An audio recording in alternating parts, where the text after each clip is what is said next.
Hey everyone, I was asked to make a tutorial on these collars. This is a 1-inch wide collar with a 3/4 inch decorative insert and metallic buckle and rectangular or triangular D-ring. And so I'm going to quickly walk through how I'm going to put one of these together. So that can go off to the side here for now. Okay, so here's what I need for this. I actually have a pre-cut strip that was cut in my scraps that turns out is big enough for this project, so I'm going to use this. I'm going to use this yellow and blue fiery kind of fabric. Kind of excited for that. I haven't used this one yet. Bought it a while ago. Just like the look of it. Hadn't had a project for it, so here we go. I need a wide mouth tri-glide. This is a 1-inch tri-glide. I need a 1-inch D-ring, or in this case it is a triangular 1-inch D-ring. And then I need a buckle. This one is half metallic, half plastic, so hybrid buckle. You can use really any kind of buckle. I also need some webbing. I need 1-inch webbing, and I need 3/4 inch webbing. Now the 1-inch webbing is already cut, so we're going to go with that. This collar is going to be for 16 to 20 inch collar, which means I need 26 inches of webbing. So I measured that out here, got a handy dandy ruler, okay, and 26 inches on that. I'm also going to need the same length of my 3/4 inch. So there's my 3/4 inch webbing. Okay, we're going to measure that out. Okay, 24, 26. Wonderful. Cut that sucker right there. Put that off to the side. I'm going to singe the ends of these just so that they don't fray. Some people like to use pliers on the end of these. Honestly, it doesn't matter to me. I'm just pinching the ends so that it does kind of go flat. You do want these to go flat on the end, and the reason for that is when you do try to insert these through the hardware later, you want that edge to be as flat as possible. So now I've got my two different sized, so I've got my 3/4 inch and my 1-inch webbing. They're the same length, and what we're going to do is I'm going to sew my shiny fabric. So this happens to be a spandex kind of swimsuit fabric or dancewear fabric, and I'm going to sew that onto my 1-inch webbing.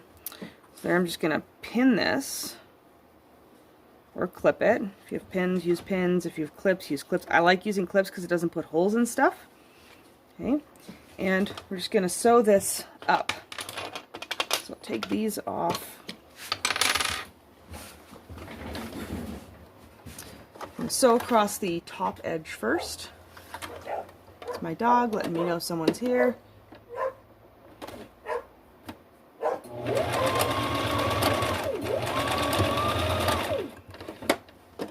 Okay. And I'm going to go sew down this strip. I typically give it a 1/4 inch, seam on that, making sure that when I'm going down the edge here that it is tight to the edge. This type of material has a tendency to bubble out, so as you're going down, just take your time and make sure that that edge is tight to the webbing. Okay. Doesn't need to be super precise, but you do want that tight edge. So let's flip that down. Let's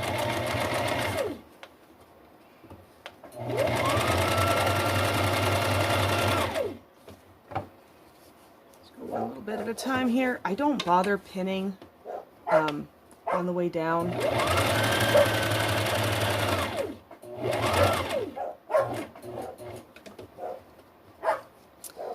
Some maintenance crew down the street making my dogs bark. That's all right. If they can take care of that, I'll take care of this.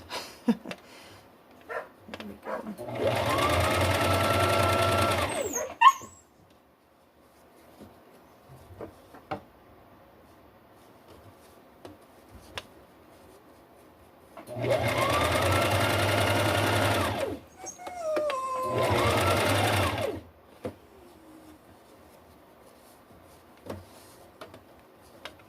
It's a lot easier to do if you're using cotton.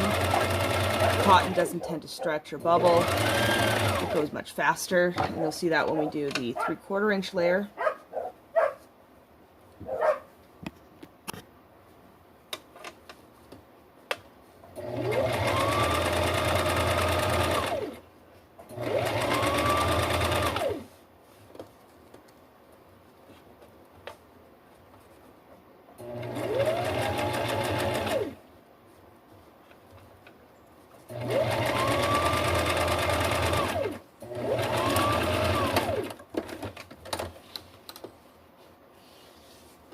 Perfect, and then we're gonna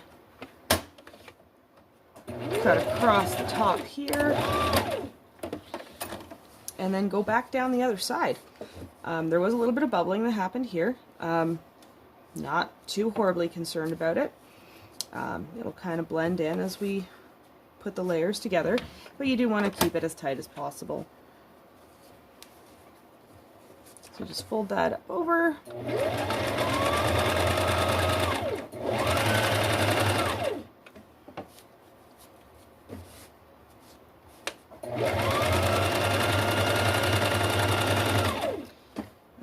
Now, I have a lot of people that'll tell you that you need an industrial machine to do collars. This machine is not industrial. This machine is a Brother LX 3850. It was purchased at Walmart, just under a couple $100, and that's Canadian, so I don't even know what that is in American. Probably nothing. I mean, yeah, this machine's been going for just over 2 years now. I just keep it well maintained in between projects, make sure you oil it, make sure you take good care of it, make sure that I'm using newer needles. Every time I go into a new project, I like to switch over needles, make sure that it's nice and sharp, so it's not pulling the fabric and it's not making the machine struggle. There you go. So now I've got my backing strip. Okay, so there we go. I'm going to cut off the excess material over here. Don't need that. Get rid of that. Okay, so there's my first layer. Okay, set that to the side. And now I'm going to need my second layer. So this is my fronting or decorative layer. Doesn't take much fabric to do these. So I'm going to lay that nice and flat so the edges are all nice together there. And I'm not super precise. You can measure this out if you want, but quite frankly, I'm just going to lay this on top. I want to make sure I have enough to wrap over the edges and make it easy, so I'm probably going to go to about here, so that I have enough to wrap on both sides. So maybe that's a 1/4 inch on either side, so add a 1/2 inch to your webbing size. Okay? And then, being the not horribly precise person that I am, I'm just going to do this. And gonna estimate that edge.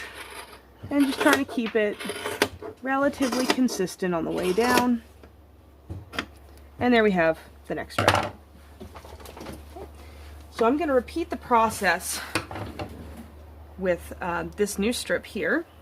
I don't even care about these awful edges that we've got. All I'm going to do, we're going to cut off that little white bit on the end. Back away. There you go. So there I've got enough to wrap around the edges. And that is Mist, upset that I am sewing and not playing with her. Okay, so I'm going to put that down there. And I'm just going to sew across the top again. If you want to, you can make sure that that edge stays in there, or you can pin. Use pins. I don't. I am not precise. I am not the stereotype of, of the sewer or the seamstress. Like I'm really bad as far as stereotypes go. I am very much a farm kid. My pants are always full of mud. I wear blue jeans and a t-shirt and a hat when I go to the fabric store because I don't want to do my hair. So hey, I love mass culture because I don't have to do makeup. There's no expectation.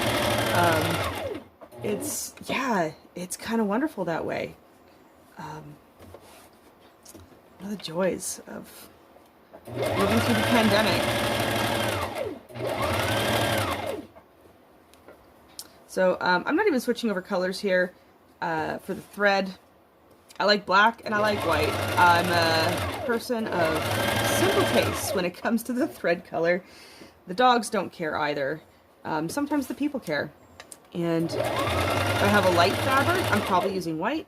If I have a darker fabric like this one, I'm just going to stick with the black. Makes it nice and easy for me.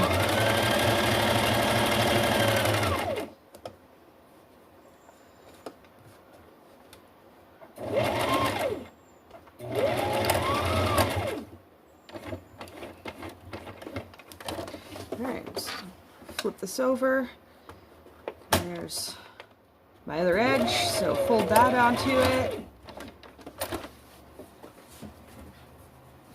You can see how really messy this is on this side, and that's cool.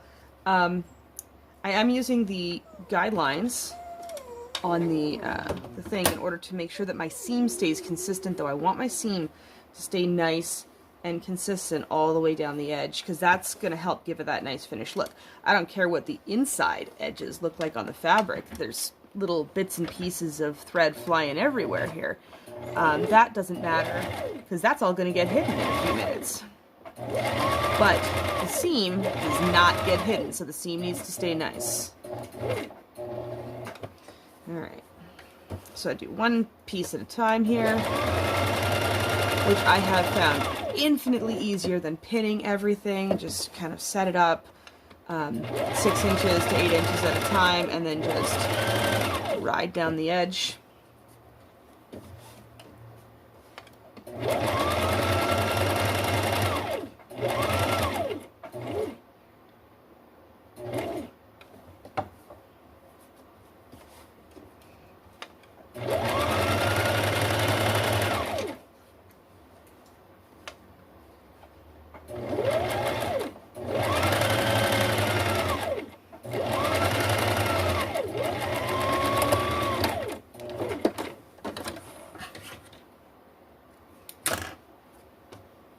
And just to finish off the edges, because you can see there's a bit of raw edge happening, and that will fray. And I'm not a huge fan of that. You can fold the fabric over if you like, but what I'm going to end up doing, I'm going to use a stretch stitch just across the end of this and make it a really fine stretch stitch, so it's going to be nice and tight, and it's going to stop that edge from fraying a bit, and just creates a nice finished look to it. There you go.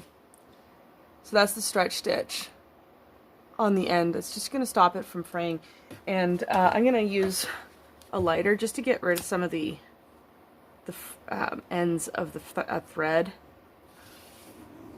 Okay, so I don't need the rest of this. This is all superfluous.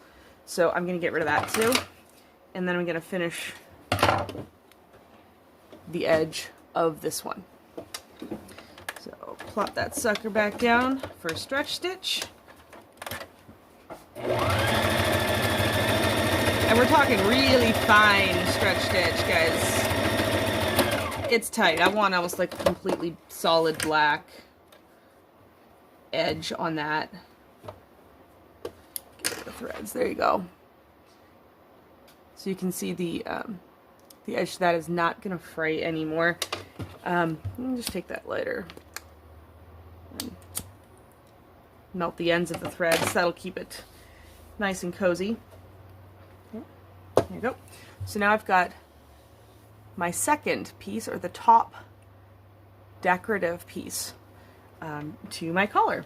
So now what I'm going to do is I'm going to take these, and both of these have a rough edge. So I've got a rough edge there and a rough edge there. And my rough edge is going to go to my rough edge. There you go. So now it's going to look like that.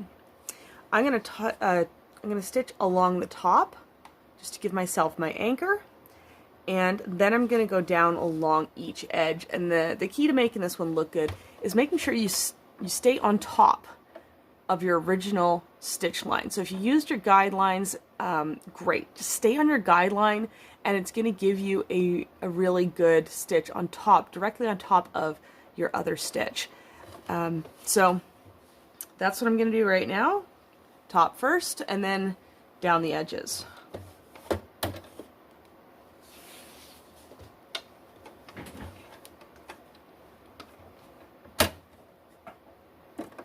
Switching back to my straight stitch, lining it up.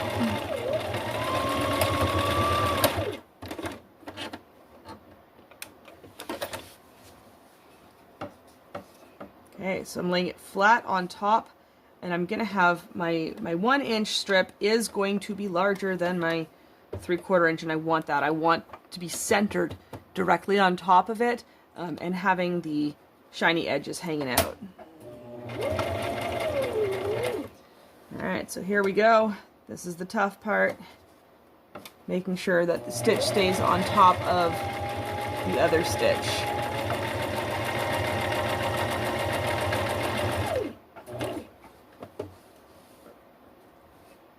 So going down like 6 inches at a time again, just making sure it stays centered.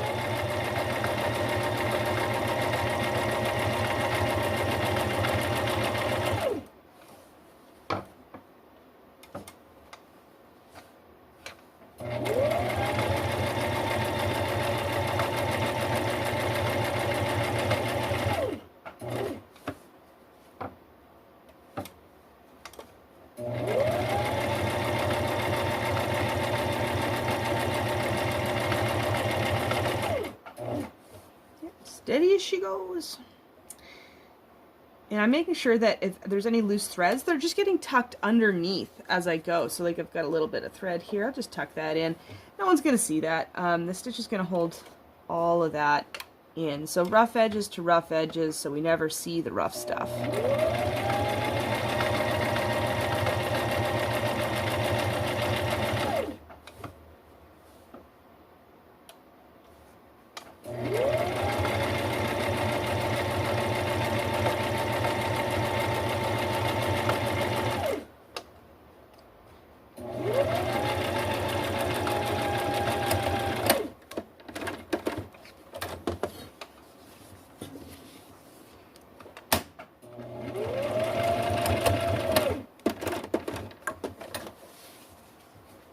Okay, and stitched along the top, and now we're just going to go back down the other side.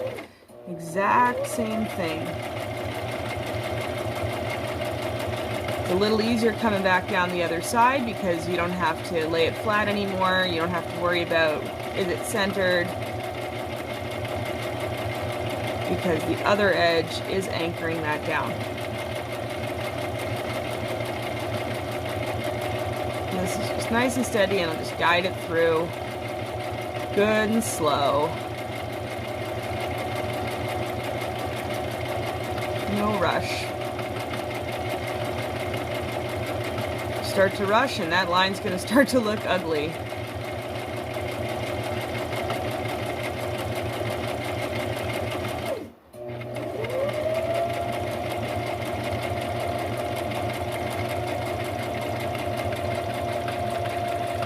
And use back stitch to hold it in. Boom. The pretty bits are all done. Cool. So now I have a nice line to work with here. That's the back side of my collar. That's the part that's going to be against the dog's neck, and it's nice and comfy with all the squish that you're getting from that spandex. It's very, very comfortable for dogs. Not like the straight webbing, could be a little bit itchy. If you have sighthounds or dogs with very little fur, this is great because it's very, very comfortable for them. So there you can see where the stitching is on top of the other stitching and creates a single line on either side. So even though there's 2 levels of stitching there, it's going to look like a single line. Okay, next step. You're going to need your wide mouth D-ring. Don't use or wide mouth tri-glide. Don't use a regular tri-glide. Okay, regular tri-glides are going to be too thin to handle the 2 levels of webbing plus the fabric. So you're going to go through and down, just like that. So it'll hook on just like that. You can kind of see it's just hooked onto the middle piece. And then I'm going to create 3 single lines of stitching down there. You could use a box stitch if you wanted to. I don't want to. It's fine using the 3 lines of stitching. That's held up really well to every dog I've ever had. And I've had some pretty good pullers on these. So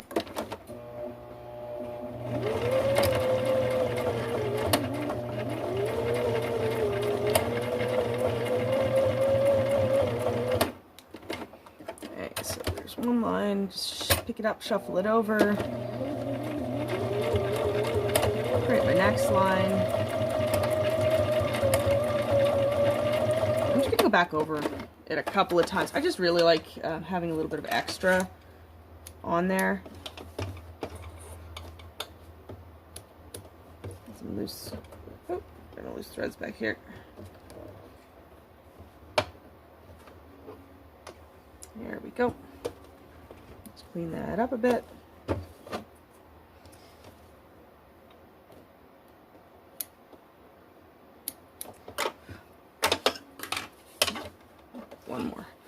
One more line on there.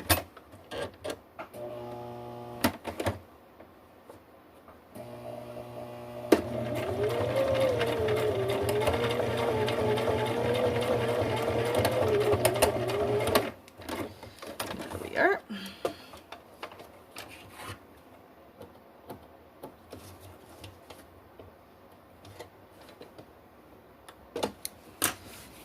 I'm just going to clean this up. The loose threads I'll take care of with a lighter. On that side too, so it just cleans it up, gives you a nice clean image. There's my 3 lines of stitching to hold that tri-glide on. And what I'm going to do is I'm going to take my buckle and I'm going to slide that through the buckle and pass that back through there. And then that's going to go through the tri-glide. It's fitting nice and smooth because that wide mouth tri-glide. You want to make sure that you get the wide mouth, otherwise you're going to have a really hard time trying to fit that in there. There we go. Okay, so now it's starting to look a little bit more like a leash. Before I put it through the buckle again, now I'm going to put my D-ring on. This is where leashes and tags get clipped to. Okay, and then I'm going to go through the top of this, and the buckle, and there we go. I'm going to loop it back just like that.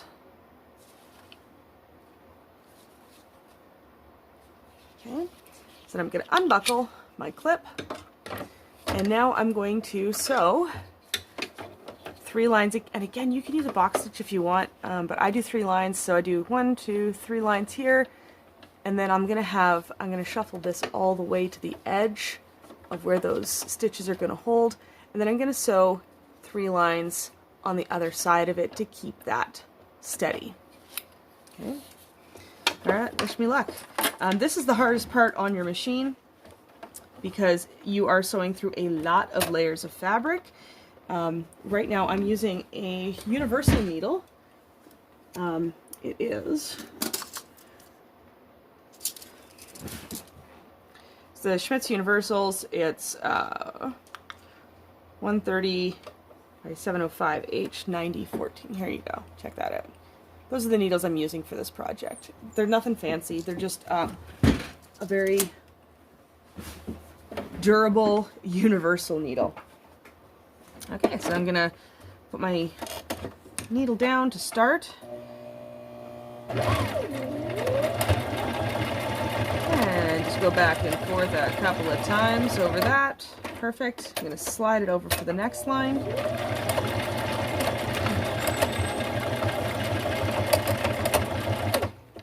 Line 2 is done. Line 3.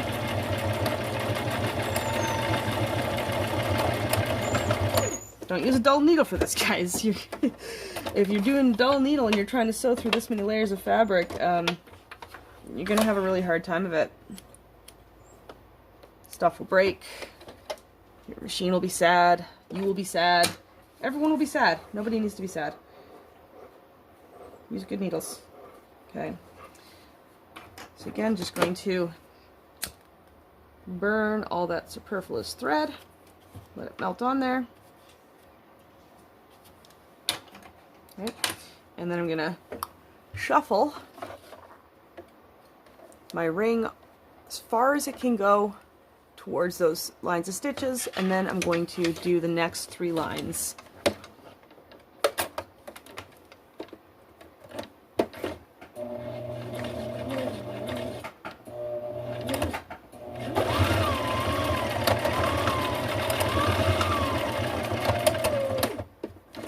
Line 1.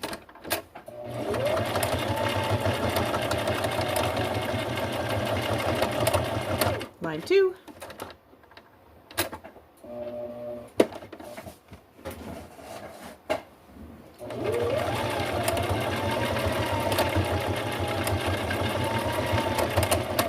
Line 3. Okay. Trim this up.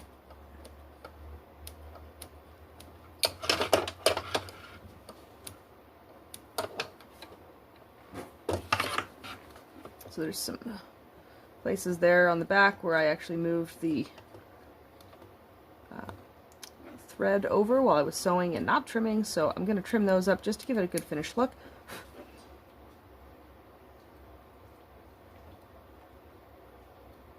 Under there. Perfect. And then fire. Same thing over here. Don't burn it too much or you're going to burn or melt your stitching off, and that's no fun for anyone. So there you have it. I'm going to buckle this back together. And now I have my completed collar.